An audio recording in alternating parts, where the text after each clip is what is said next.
జనవరి 3వ తేదీన మనకు అతిపెద్ద పౌర్ణమి రాబోతుందండి. ఇది చాలా చాలా పవర్ఫుల్ అనమాట. ఈ పౌర్ణమి రోజున మర్చిపోకుండా గుర్తుపెట్టుకోండి. కొడుకులు ఉన్న ప్రతి ఒక్కరు కూడా ఈ పరిహారం చేయండి. ఇలా చేస్తే మంచి ఫలితాలు వస్తాయండి. ఆ కొడుకులపైన ఉన్న చెడు మొత్తం పోతుందనమాట. అలానే కాకుండా ముఖ్యంగా చెప్పాలంటే శాస్త్రాల్లో కొడుకులకు కీడు జరుగుతుందని చెప్పడం జరుగుతుందనమాట. అందుకే మీరేంటంటే గుర్తుపెట్టుకోండి. కొడుకులకు ఏంటంటే ఈ విధంగా అంటే పరిహారం చేసేసి వారి మీద ఉండే కీడంతా కూడా తొలగించుకోండి. ఈ జనవరి నెలలో వచ్చే ఈ 3వ తేదీ పౌర్ణమి అండి మనకేంటంటే చాలా పవర్ఫుల్ పౌర్ణమి అనమాట. కొన్ని వందల సంవత్సరాల తర్వాత ఏర్పడుతున్న పౌర్ణమి. అలానే కాకుండా ఈ పౌర్ణమి చాలా పవర్ఫుల్ అని కూడా మనకు వేద పండితులు చెబుతున్నారు. అయితే ఈ పౌర్ణమి రావటం ఏంటంటే కనుక కొడుకులకు కీడు చేస్తుందని శాస్త్రాల్లో చెప్పబడుతుందండి.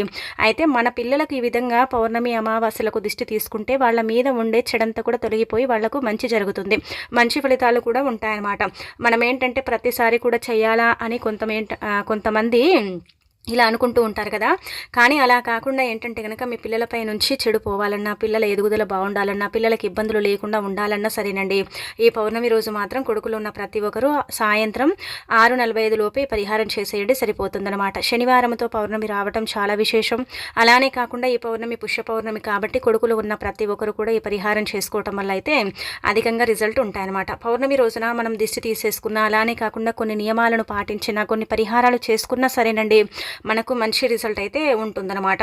పౌర్ణమిని లక్ష్మీదేవి ఇష్టపడుతూ ఉంటుంది. అలానే కాకుండా ఏంటంటే ఈ పౌర్ణమి పుష్య పౌర్ణమి చాలా చాలా శక్తివంతమైనది కాబట్టి కొన్ని నియమాలను తప్పక ఆచరించండి. శనివారంతో కూడి వస్తుంది కాబట్టి ఈ రోజున ఏంటంటే కనుక ఇంట్లో అండి ఉదయాన్నే లేవండి, నిద్ర లేచి శుచిగా స్నాన కార్యక్రమాలు చేయండి. స్నానం చేసే నీటిలో ఏంటంటే కనుక మీరండి ఇలా ఉప్పురాళ్ళు పసుపుని వేసుకొని స్నానం చేస్తే సరిపోతుంది. అలానే కాకుండా శని బాధలు అధికంగా ఉండేవారు ఒక కర్పూర బిల్లని తీసుకుని చేతితో మెదిపి ఆ కర్పూర బిల్లని నీళ్ళల్లో కలుపుకొని స్నానం చేసిన శని బాధలన్నీ కూడా పోతాయన్నమాట. ఆరోగ్యాలు కలుగుతాయి. శని దోషాలు పోవాలనుకునేవారు ఈ రోజు పుష్య పౌర్ణమి రోజు ఏంటంటే గుర్తుపెట్టుకోండి, నల్ల నువ్వులు ఉంటాయి కదా, వాటిని కొని బయటి నుంచి అండి ఇంటికి తెచ్చుకోకుండా దానం చేయండి. అలా దానం చేసినా కానీ మీకైతే మంచి ఫలితాలు అయితే వస్తాయన్నమాట. శని పోతుంది. శని మన జీవితంలో ఏంటంటే కనుక తిష్ట వేసుకుని కూర్చుంటుంది. అంటే నాటి శని, అష్టమ శని, అర్ధాష్టమ శని అనేవి ఏంటంటే కనుక 3 భాగాలుగా శనులు అంటే దశలుగా మారుతాయి కదా. ఆ యొక్క దశలను మనము అంటే విడగొట్టడానికి, ఆ దశల శని నుంచి మనం బయటపడటానికి, అలానే కాకుండా శని మన జీవితంలోకి ప్రవేశించకుండా చేసుకోవటానికి ఈ రోజు మీకండి నల్ల నువ్వులను కొని దానం చేయడం వల్ల శని మొత్తం పోతుంది. శని నుంచి విముక్తి కలుగుతుంది. శనిదేవుడి యొక్క అనుగ్రహం సంపూర్ణంగా కలుగుతుందన్నమాట. కాబట్టి నల్ల నువ్వులను కొని దానం చేయండి. ఇక ఆ తర్వాత ఈరోజు నల్లటి వస్త్రాలు అయితే ధరించకండి. నల్లటి వస్త్రాలు ధరిస్తే ఈ సంవత్సరం అంతా కూడా శని మీ వెంటే ఉంటూ ఉంటుంది. శని మిమ్మల్ని ఇబ్బంది పెడుతుంది, బాధ పెడుతుంది. అలానే కాకుండా కష్టాలను తెచ్చి పెడుతుంది అనమాట. అందుకే నల్లటి వస్త్రాలు అయితే ధరించకండి. ఇక ఆ తర్వాత ఈరోజు ఈ చిన్న చిన్న పనులు చేసుకొని సాయంత్రం పూట అండి ఈ కొడుకులు ఉన్న ప్రతి ఒక్కరు కూడా ఈ పరిహారం చేయండి. కొడుకులు అంటే మీరు అనుకోవచ్చు కొడుకులకే చేయాలని చెబుతారండి, మరి మాకు ఆడపిల్లలు కూడా ఉన్నారు కదా వాళ్లకు చెయ్యకూడదండి అంటే కనుక ఈ జనరేషన్ ప్రకారం కూతుర్లు కొడుకులు అందరూ సమానమే అండి. కాకపోతే కొడుకుకు మనం చాలా ప్రాధాన్యత ఇస్తాము. కొడుకు వంశోద్ధారకుడు అని, వంశాన్ని నిలబెట్టేవాడని. అలానే కాకుండా ఏంటంటే కనుక కొడుకుకు కొంచెం ప్రిఫరెన్స్ ఎక్కువగా ఇస్తారు. అలా మీరు తప్పుగా అనుకోకండి. మళ్ళీ ఏంటంటే కనుక కొడుకు కొంచెం ప్రాధాన్యత ఎక్కువగా ఇస్తారు కాబట్టి మగపిల్లలకే చెడు వస్తుందండి, ఆడపిల్లలకి అంతగా చెడు రాదు. కాకపోతే మీరు ఇక్కడ ఏంటంటే కనుక ఆడపిల్లలకు కూడా దిశ తీసుకోవచ్చు, ఏం పర్వాలేదు. కాకపోతే ఇలా కొడుకులకు తీయటం వల్ల ఏంటంటే కనుక వాళ్ళ ఎదుగుదల ఉంటుంది కదండి, ఆగిపోదనమాట. ఎదుగుదల చక్కగా ఉంటుంది. వాళ్ళు కూడా లైఫ్లో ఏంటంటే ముందుకు వెళ్ళటానికి అవకాశం ఉంటుంది. అలానే వచ్చేసి ఏంటంటే కనుక కొంతమంది పిల్లల్ని మనం గమనించుకుంటే ఇలా బక్క పల్చగా ఉండటం, ఎక్కువగా దిష్టి దోషాలతో బాధపడటం, పిల్లలకు అనారోగ్య సమస్యలు రావటం, ఇదంతా కూడా మనం చూస్తూ ఉంటాం కదా.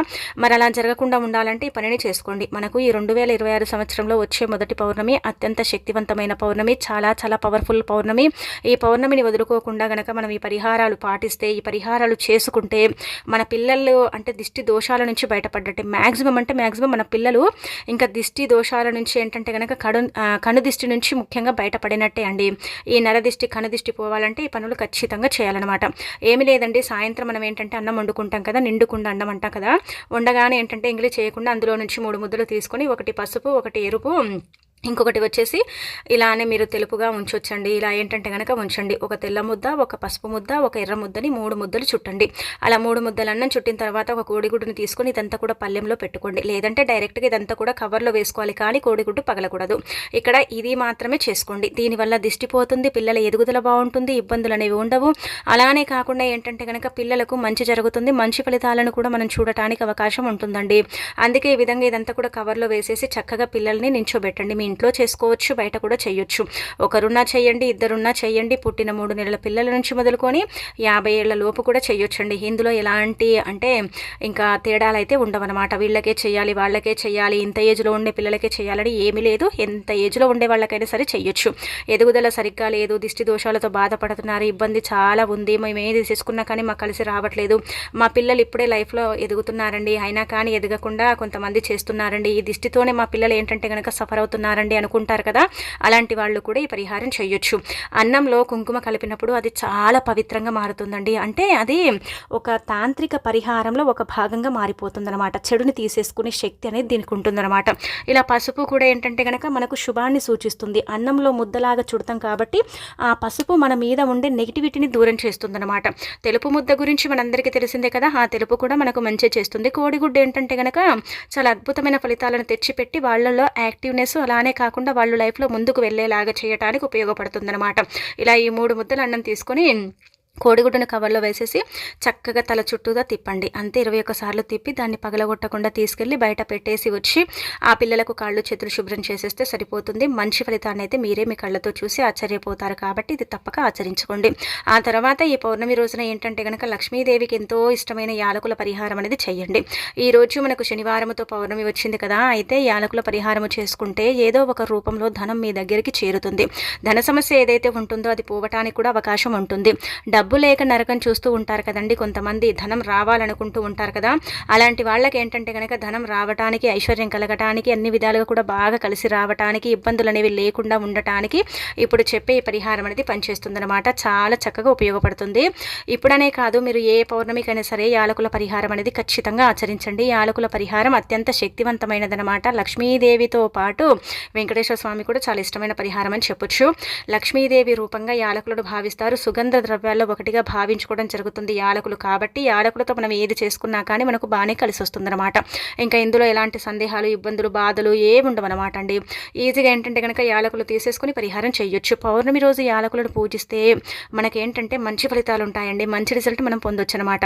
అంతెందుకండి, ఒక 5 యాలకులు తీసుకోండి, లక్ష్మీదేవి పటం ముందు కానీ లేదంటే వెంకటేశ్వర స్వామి పటం ముందు కానీ దీపం పెట్టేటప్పుడు పెట్టుకోండి. ఒక ప్లేట్లో కానీ లేదంటే నార్మల్గా అలానైనా సరే పెట్టండి. పెట్టిన తర్వాత ఏంటంటే కనుక దీపం పెడతారు కదా, పెట్టిన తర్వాత సంకల్పం చెప్పుకోండి. అలా సంకల్పం చెప్పుకొని పూజించుకోండి. కుంకుమ పసుపు చల్లి పూజించుకొని వాటిని ఒక చిన్న వస్త్రంలో మూట కట్టి కూడా బీరువాలో దాచుకోవచ్చు. లేదంటే కనుక అలాగే మీరు డైరెక్ట్గా తీసుకెళ్ళి ఆ యాలకులను ఒక బాక్స్లో వేసేసి కూడా బీరువాలో పెట్టొచ్చు. ఎన్ని రోజులు నిగనిగలాడుతూ ఉంటాయో అంత ధనం మీ దగ్గరికి వస్తుంది, అంత ధనాకర్షణ శక్తి అనేది పెరుగుతుంది. డబ్బు రావటమే కానీ పోవటం అనేది జరగదనమాట. అలా మీకేంటంటే ఈ పరిహారం అనేది పనిచేస్తుందన్నమాట. అలా ఈ పరిహారంతో పాటు మీకు అద్భుతమైన ఫలితాలు కూడా ఉంటాయని చెప్పుకోదగ్గ విషయం. కాబట్టి యాలకుల పరిహారం ఖచ్చితంగా చేయండి. రేపు పౌర్ణమి రోజున 21 యాలకులు తీసుకొని పసుపు రంగు తాడు తీసుకొని ఆ పసుపు రంగు తాడుకి 21 యాలకులు గుచ్చి వాటిని ఏంటంటే కనుక మాలలాగా చేసేసి అమ్మవారికి సమర్పిస్తే లక్ష్మీదేవి సంతోషించి ధనవర్షాన్ని కురిపిస్తుందని పురాణ గ్రంథాల్లో చెప్పబడుతుంది. శాస్త్రాల ప్రకారం ఈ పరిహారం అత్యంత శక్తివంతమైనది, చాలా చాలా పవర్ని కలిగి ఉండే పరిహారం. కాబట్టి దీన్ని కూడా మీరు ఏంటంటే కనుక చక్కగా ఆచరించవచ్చు అనమాట. మనం ఏంటంటే యాలకులే కదా, యాలకుల వల్ల ఏం జరుగుతుంది, అసలు లక్ష్మీదేవి అనుగ్రహం కలుగుతుందో లేదో అనుకుంటాం. కానీ యాలకులు ధనాన్ని ఆకర్షించడానికి రారాజులాగా పనిచేస్తాయి. యాలకులతో ఏది చేసుకున్నా కానీ మనకు పర్ఫెక్ట్గా పనిచేస్తుంది అనమాట. చాలా చాలా అద్భుతమైన ఫలితాలు అయితే ఉంటాయని చెప్పుకోదగ్గ విషయం. కాబట్టి రేపు పౌర్ణమి రోజున యాలకులతో ఈ విధంగా చేసేసుకోండి. ఇలా చేసేసి ఏంటంటే కనుక లక్ష్మీదేవి అనుగ్రహం అనేది పొందండి. ఇలా యాలకులతో మనం ఏది చేసుకున్నా కానీ పౌర్ణమి రోజు మనకు బాగా కలిసి వస్తుందండి. ఇక తర్వాత ఏంటంటే మీరు వ్యాపారం చేస్తున్నారు, వ్యాపారంలో పెద్దగా లాభాలు లేవండి, నష్టాలే ఉన్నాయని అనుకుంటారు కదా. అయితే అలాంటి వాళ్ళు ఏం చేయండి అంటే కనుక లెక్క పెట్టుకుని 11 యాలకులు తీసుకోండి. అందులో పచ్చకర్పూరం ఉంటుంది కదా, అది కూడా పెట్టండి. అంటే చిన్న అంగుళం ముక్క పచ్చకర్పూరం, 11 యాలకులు, 1 స్పూన్ కుంకుమ, 1 స్పూన్ పసుపు. ఆ తర్వాత ఏంటంటే కనుక 11 రూపాయలు చిల్లర నాణ్యాలు తీసుకోవాలన్నమాట. నోటుని తీసుకోకూడదు. ఇలా తీసేసుకున్న తర్వాత ఏంటంటే కనుక ఆ డబ్బుని, ఈ యొక్క యాలకులు ఇదంతా కూడా అండి వస్త్రంలోనే మూట కట్టుకోవాలి. వస్త్రంలో ఇవన్నీ కూడా పెట్టేసి మూట కట్టి వాటికి ఏంటంటే కనుక దీపం ధూపం చూయించి వాటిని పవిత్రంగా భావించి ఆ తర్వాత వాటిని ఏంటంటే కనుక గుర్తుపెట్టుకోండి. తీసుకెళ్ళి మీరు ఎక్కడైతే వ్యాపారం చేస్తారో అక్కడ గల్లా పెట్టెలు ఉంటాయి కదా, ఆ గల్లా పెట్టెలు ఏంటంటే కనుక పెట్టుకోండి. అలా పెట్టడం వల్ల, అలా చేయటం వల్ల, ఇలా మూట కట్టుకొని మనం దైవం ముందు పెట్టడం వల్ల ఏంటంటే కనుక వ్యాపారం బాగా సాగుతుందండి. వ్యాపారంలో ఎలాంటి ఇబ్బందులు ఉండవు, కష్టాలు ఏర్పడవు, నష్టాలు ఏర్పడవు. ఈ సమస్యలు ఉంటూ ఉంటాయి కదండి, ఆ సమస్యల నుంచి కూడా మనం బయటపడతాము. కొన్ని సార్లు ఏంటంటే కనుక వ్యాపారం అనుకూలిస్తుంది, కొన్నిసార్లు వ్యాపారం అసలు అనుకూలించదు. వ్యాపార పరంగా ఏంటంటే కనుక ఇబ్బందులు మనకు వస్తూ ఉంటాయి కదా, అలాంటి వాటిని తీసేయడానికి యాలకులు చక్కగా పనిచేస్తాయండి. యాలకులు ఏంటంటే కనుక మనం చాలా వరకు కూడా వీటి పరంగా ఏది జరగదు, ఏది కూడా మాకు అనుకూలించదు అనుకుంటాం, కానీ మనకు దీని పరంగా చాలా జరుగుతాయండి. ధనం కూడా వస్తుంది, ఐశ్వర్యం లభిస్తుంది, లక్ష్మీదేవి అనుగ్రహం కూడా కలుగుతుంది అనమాట. అందుకే మీరు ఈ యొక్క పౌర్ణమి రోజు మర్చిపోకుండా ఈ చిన్న నియమాలు పాటించుకుంటూ ఈ చిన్న పరిహారాలు కనుక చేసుకుంటే లక్ష్మీదేవి అనుగ్రహం తొందరగా కలుగుతుంది. ఆ తల్లి మిమ్మల్ని అనుగ్రహించడంతో పాటు ఐశ్వర్య వర్షాన్ని కూడా కురిపిస్తుందని పురాణ గ్రంథాల్లో చెప్పబడుతుంది. పూర్వకాలంలో మన పూర్వీకులు పౌర్ణమి రోజు యాలకులతో పరిహారాలు ఖచ్చితంగా ఆచరించేవారు. మరి మనం కూడా ఇప్పుడు ఆచరించడం వల్ల, మనం కూడా పాటించడం వల్ల మనకు మంచి జరుగుతుంది, కానీ చెడైతే జరగదు. అద్భుతమైన ఫలితాలను చూడటానికి ఏంటంటే కనుక యాలకుల పరిహారం అనేది మనకు పనిచేస్తుందండి. అందుకే యాలకుల పరిహారం చేసేసి ఫలితం పొందండి. పౌర్ణమి రోజున ఏంటంటే మీరు గుర్తుపెట్టుకోండి, చిన్న దాన ధర్మాలు చేయండి. అలానే కాకుండా పౌర్ణమి రోజున కాకి కనబడితే ఓం శనిచ్చరాయ నమః అనుకోండి. ఈ రోజు మీరు శనిదేవుని తలుచుకున్న, శనిదేవి నామాన్ని ఏంటంటే కనుక మీరు పలికిన కోటి జన్మల పుణ్యం లభిస్తుంది. శని మీ జీవితంలో నుంచి వెళ్ళిపోతుంది. కాకి ఏంటంటే కనుక తెల్లటి అన్నం తీసుకుని అందులో కొద్దిగా నల్ల నువ్వులు పోసేసి గట్టిగా సంకల్పం చెప్పుకోవాలి. అంటే శని బాధలన్నీ కూడా పోవాలని సంకల్పం చెప్పుకొని కాకి అన్నం పెట్టండి. అలా అన్నం పెట్టడం వల్ల కూడా మంచి ఫలితాలు అయితే వస్తాయన్నమాట. కాబట్టి కాకి కన్నం పెట్టడం, కాకి కనబడితే నమస్కారం చేసుకోవటం, అలానే కాకుండా ఏంటంటే కనుక శనిదేవుడిని తలుచుకోవటం, చిన్న దాన ధర్మాలు చేయటం, ఇలా చేస్తే మనకు మంచి జరుగుతుంది, మంచి ఫలితాలు ఉంటాయి. మన లైఫ్ అనేది చేంజ్ అయిపోయి ఈ 2026 సంవత్సరం అంతా కూడా మనం కూర్చొని తిన్న తరగని ఆస్తి వచ్చిపడి దైవానుగ్రహం కూడా కలుగుతుందండి.